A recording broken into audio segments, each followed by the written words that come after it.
안녕하세요. 모터레브 신승엽입니다. 박kun신입니다. 신화섭입니다. 원정입니다. 네, 이번 기사는 쌍용차에 관련된 기사인데, 쌍용차를 인수한다던 HAAH가 네. 이제 파산 절차에 돌입했습니다. 네. 이게 우리끼리 이야기할 때는 아까 뭐지? 네. 하. 어떻게 막 읽어야 되나. 읽다 보니까 너무 네. 늘어지는 거라서 네. 하아 뭐 이렇게 네. 읽을 수도 있고 하아. 네. H사라고 하죠. H사. 네. HAAH 네. HAAH. 예. H사. H사가 이제 파산 절차를 돌입한다고 해요. 이게 우리나라 같은 경우에는 쌍용차 인수 때문에 그렇죠. 실사까지 뭐 했던 네. 업체다 보니 이제 굉장히 관심이 좀 많이 가졌는데 파산을 한대요. 네. 파산 신청을 한다고 딜러들한테 공지를 했습니다. 어떻게 된 거예요? 일단은 아무래도 자금력의 문제라기보다는 아무튼 미중 관계가 계속 악화되면서 이제 HAAH가 추진해왔던 이 중국 관련 사업이 좀 교착 상태에 빠진 게 커요. 그러니까 이쪽에서 당초 계획했던 게 중국 체리차를 반조립 상태로 미국으로 가져와서 미국에서 생산을 해서 메이드 인 USA 중국 차로 팔려는 거였는데 네. 이게 완전히 엎어져 버렸고, 그러면 수입 판매로 하자 해가지고 수입을 해오려고 했더니 트럼프 행정부 들어서 중국산 제품의 관세가 2%에서 25%로 뛰었고요. 그러니까 이도 저도 안 되는 상황인 거죠. 그래서 돈벌이가 도무지 수익원을 못 찾겠다 해서 딜러들한테 공지를 하고 파산 신청을 하겠다고 최근에 밝혔습니다. 이게 그렇게 되면 쌍용차 인수의 후보 중에 하나였잖아요. 그렇죠. 네. 네. 뭐 물론 이제 한번 취소 네, 거절을 한번, 했다가 취소를 했다가 다시 뭐 한다 안 한다 이런 의견이 있었는데, 네. 쌍용차 입장에서는 이 후보자가 좀 어떻게 보면 강력한 후보자 네, 중에 네. 한 명이 탈락을 했기 때문에 네. 좀 불리한 입장, 쌍용차 스스로는 매각을 네. 하는데 불리한 입장이 되는 상황이고, 인수를 하려는 업체들은 네. H사가 떨어졌으니까 네. 굉장히 유리해진 입장인데, H사 같은 경우에는 그런 이야기가 굉장히 많았었잖아요. 중국 자본이다. 네. 그런 얘기가 많았는데 실질적으로 미국 뭐 법인이긴 하지만 뭐 중국 자본이다 라는 의견이 굉장히 많았고, 쌍용차에서 중국 관련해서 안 좋은 뭐 상하이 기차, 네. 상하이 그렇죠. 자동차에 네. 안 좋은 추억이 있기 때문에 네. 뭐 중국이랑은 엮기가 쉽지 않다. 네. 음, 사실 이 외신들을 찾아봤을 때도 이 H사에 대한 이 자본이라든지 자본이 어디서 왔는지 이게 되게 명확하지 않은 것 같아요. 이 외신 기자도 이 H사 회장한테 투자자들 설득을 실패했다 그러는데, 투자자가 도대체 어디냐라고 물어보니까 구체적으로 말은 안 하지만 아무튼 월가의 대형 자본이다, 어딘지 말 못한다 라고만 그냥 말하더라고요. 맨날 월화 자본이래. 뭐 월가에 뭐 미국 돈만 있는 것도 아니고요. 네. 이제 그래갖고 아무래도 진짜 중국 자본 아니냐라는 의구심이 나올 수밖에 없죠. 사업 자체가 네. 뭐 중국 관련 사업이 워낙 큰 사업이었다 보니까 네. 다들 배후에 중국이 있다라고 대부분 의심을 하던 네. 상황이긴 했죠. 그렇죠. 어쨌든 산업은행이나 쌍용차 입장에서는 네. 천천명력 같은 소식이긴 한데, 네. 근데 또 완전히 기대를 접기에는 지금 최근 소식에는 HAAH가 중국차를 미국에 팔겠다는 사업을 접는 대신 새로운 법인을 설립해서 쌍용차를 인수를 계속 할 거라는 소식이 있었어요. 그러니까 중국 사업만 청산하고 네. 네. 카디널 원 모터스라는 회사를 설립해서 디너 모터스 무슨 뜻인지 모르겠어요. 뭐지? 네. 중국이래. 쌍용차 인수 작업에 전념하는 새로운 법인을 만들었다는 소식이 있는데, 일단 불이 완전히 꺼진 것 같진 않습니다. 조금은 남아있는데 저는 의문이 드는 게, 중국차를 팔아서 돈을 버는 회사였다면서요. 근데 그걸 안 하면은 쌍용차 인수 작업은 어떻게 될지 그러니까 그걸 하려고 했던 회사. 하려고 했던.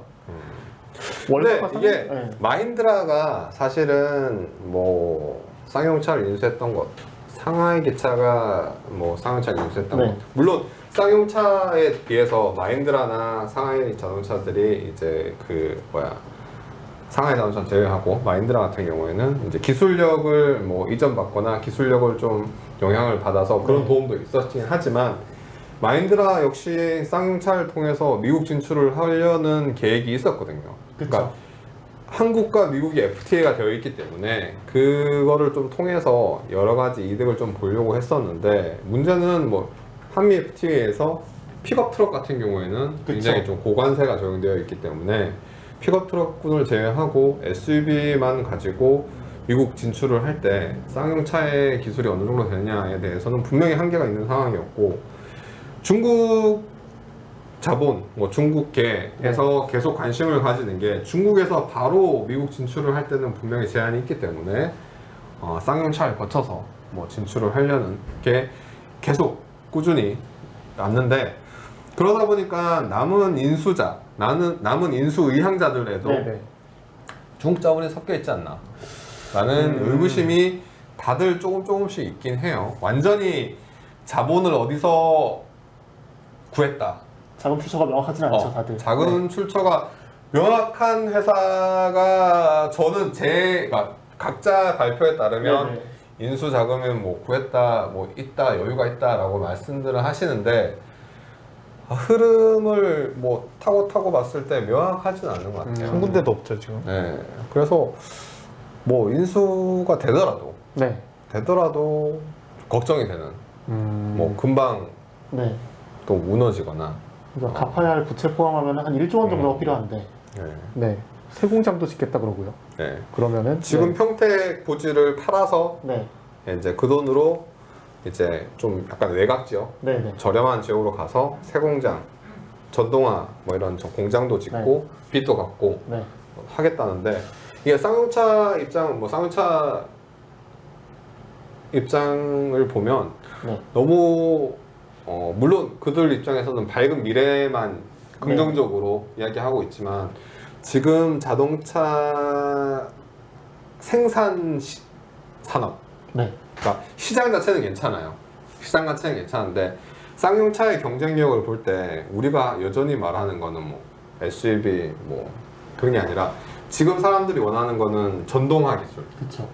그다음에 자율주행 기술을 말하는데, 거기에 대해서 쌍용차가 얼만큼 기술력을 가지고 있느냐에 대해서는 의문이 있기 때문에 저는 걱정과 물음표가 많습니다. 네. 어떻게 될까요? 새 공장을 짓는다는데 음. 새 공장이 완공돼서 차를 생산할 때까지 일단 버틸 수 있을지 의문이고요. 지금 계속 청사진만 제시하고 있긴 한데 사실 다 뜬구름 잡는 얘기 같거든요, 제가 보기에는. 그런 걸 제시하기보다는 일단은 빨리 회사의 새로운 주인을, 청산을 안 할 거라면 빨리 새로운 주인을 찾는 작업을 먼저 하는 게 좋을 것 같고, 뭘 지금 당장 하기보다는 빨리 새로운 주인을 찾는 게 좋을 것 같습니다.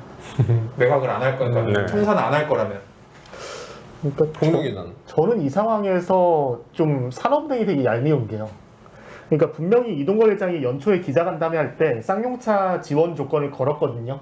임단협 3년 주기로 바꾸고 흑자 전환할 때까지 무쟁이 합의하기 전까지 1원도 지원 못한다라고 얘기를 했거든요. 이번에 자구안에 반영했어요. 근데 반영해가지고 발표했는데 산업은행에서 좀 반응이 뜨뜻미지근한 거죠. 뭐 정부를 설득하려는 것보다는 투자자들한테 좀 매력적으로 보여야 되지 않겠냐, 뭐 이런 얘기를 하니까 쌍용차 입장에서는 좀 뒤통수 맞은 느낌 아닐까. 임단협도 3년 주기로 바꿨고, 네. 뭐 쟁행이 안 한다, 네. 흑자 때까지. 네, 그러니까 이동걸 회장이 약속했는데. 제시한 조건 다 받아들였거든요. 사실 쌍용차 네. 노사가 쟁의를 한 게 쌍용차 사태 이후로 한 10년째 없죠. 지내고 있거든요. 없긴 하죠. 네. 네. 네, 여기서는 금속 노조에서도 빠졌고, 네. 자체 노조를 하면서 그 빠져 있는 상황에서 약간 조금 더 산업은행 입장에서는 네. 조금 더 뭐 좀 해라, 네. 알아서 해봐라, 우리가 지금 뭘 네. 도와주고 지원해줄 그런 분위기가 아니다. 네. 왜냐하면 한국 GM 일대랑은 달라요. 한국 GM 일대랑 이제 쌍용차는 좀 상황 자체가 뭐 투자라든가 돈이라든가 엮여 있는 것 자체가 다르기 때문에 조금 산업은행에서 그렇게 행보를 볼 수 있을 것 같고, 지용 기자는 저는 좀 뜬구름 없는 소리를 하자면 현대자동차가 도와줬으면 좋겠네요. 도와줬으면 좋겠다. 그러니까 인수까지는 무리고 투자를 해서 네. 지금도 사실 그 렉스턴이나 그런 쌍용차에 현대자동차 부품이 많이 들어가잖아요.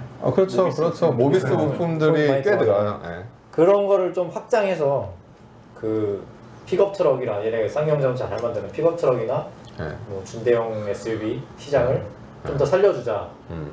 그래서 현대가 투자를 해서 뭐 빚 좀 어떻게 좀 해주고 그렇게 뭔가 좀 너무 뜬구름없는 뭐 자본 출처가 어딘지도 모르는 회사에서 투자를 받을 바에 그냥 좀 봉사하는 셈 치고 봉사.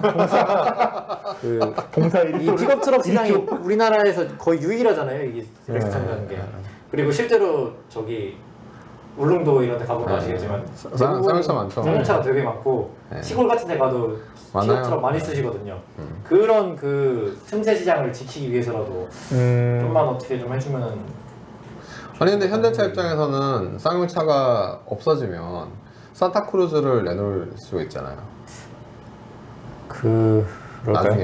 나중에 산타크루즈는 약간 좀 도시명 뭐 아니면 모하비 이제 기반. 에 나오는 픽업도 모하비 있으니까. 예. 그 모하비 기반을 잘 만들기 위해서 얘한테 투자를 해서 렉스턴으로 기반을 다져오는 거지. 나중에 기술. 굉장히 뭐 본인이 처음부터 말한 뜬금없는 소리긴 하지만 뭐 긍정적인 미래일 수도 있고 저는 현대기아가 혹은 뭐 다른 업체에서 도와줘야 된다라는 의견에 또 물음표가 있는 게 왜냐하면 현대기아 입장에서는 기존의 강성노조 굉장히 죄송합니다 강성노조라고 하면 안 되지 성향이 좀 이렇게 거센 노조분들이 정년이 꽤 많이 찼어요. 자연스럽게 퇴직을 하실 나이대가 됐어요. 그러면 자연스럽게 생산직이 줄어들면서 산업을 이제 전동화, 전기차로 바꾸는 이 현대기아차의 전략에 있어서 지금 더 이상 생산직을 늘리거나 그런 투자가 아니라 지금 보면 공장을 늘리는 투자는 거의 없을 거예요. 아마 현대기아는 보통 뭐 신생 사업 이런 데 투자를 하고 있긴 한데 그런 전환 시점에서 쌍용이 그렇게 매력적이진 않을 것 같아요. 매력적이진 않을 것 같아요. 만약에 생산력을 늘린다고 하더라도 뭐 미국이나 뭐 유럽 쪽에 늘리는 쪽으로 하지 국내 시장에서 생산 기지를 뭐 투자를 할 것 같진 않은데 뭐 대승적인 차원에서 혹은 뭐 정의선 회장의 현대차가 아니라 사제 털어서 사제로 이렇게 뭐 할 수는 있을지 모르겠지만 정의선 회장도 이제 승계 문제가 남아있기 때문에 당장 큰 돈을 쓸 형편은 안 될 것 같습니다. 그런 쓸 여력도 없고 어쨌든 쌍용차는 이게 저는 좀 안타까운 것 중에 하나가 사실 우리가 이야기를 하면서도 답이 없어요. 답이 없어요. 그쵸? 네, 답이 없어요. 답이 없는데 답이 없다고 포기하기에는 쌍용차가 너무 커요. 쌍용차에 근무하시는 분들뿐만 아니라 뭐 1차, 2차, 3차 협력사 분들을 시작해서 저희가 뭐 군산 공장 하나 빠졌을 때의 그 주변 여파들을 봤기 때문에 만약에 평택에서 쌍용차가 없어진다 그러면 평택뿐만 아니라 자동차 관련 이런 업종에서 많이 국내에 굉장히 많은 분들이 힘드실 것 같아요. 그러다 보니까 뭐 답이 없긴 한데 포기할 수 없어요. 그러니까 SNS 댓글에 이제 좀 포기해라, 뭐 접어라 이런 댓글을 볼 때마다 그냥 명확한 답이 없긴 한데 포기하기도 어렵다. 이게 뭐 저의 생각이고 많은 분들의 생각일 것 같긴 해요.